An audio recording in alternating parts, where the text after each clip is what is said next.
Bien, le bonjour. Regardez-moi ça un peu. C'est la basilique Saint-Louis-Marie de Montfort. Nous sommes à Saint-Laurent-sur-Sèvre, donc une halte avant de rejoindre progressivement Poitiers. Et donc aujourd'hui, donc ici à Saint-Laurent-sur-Sèvre, on va dire que c'est le fief d'un un grand saint français du XVIIIe siècle. C'est le Saint Louis-Marie Grignon de Montfort, appelé aussi l'apôtre de la Vendée, un des plus grands saints mariales qui a une spiritualité vraiment portée sur la Vierge Marie, le rôle de la Vierge Marie dans l'œuvre du salut de chacun de nous. Une spiritualité aussi vraiment portée sur le rôle de la croix dans notre vie. Et on a cette phrase célèbre du Père de Montfort, donc la sagesse c'est la croix c'est la sagesse.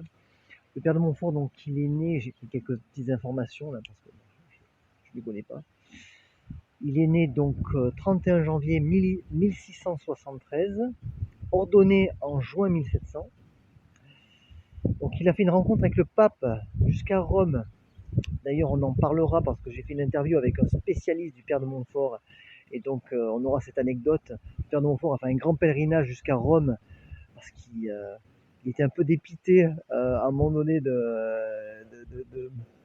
disons, des événements de sa vie et il était prêt à partir missionnaire chez les Iroquois.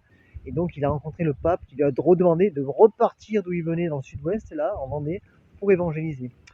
Et donc, on verra ça dans l'interview ensuite avec Bertrand Lemaire, que j'ai interviewé aujourd'hui.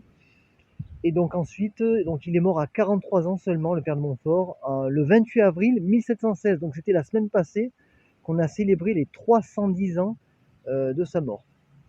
Et donc il a été canonisé ensuite juste à la fin de la Seconde Guerre, le 20 juillet 1947. Aujourd'hui, donc ici c'est un lieu important.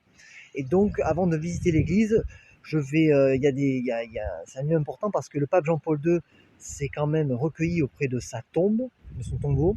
C'était en 96.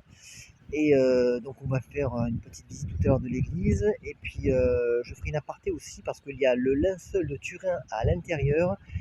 Et j'aimerais faire une petite parenthèse sur le lien entre le linceul de Turin et le roi de France.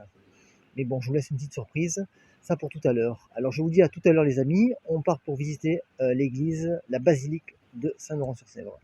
A plus.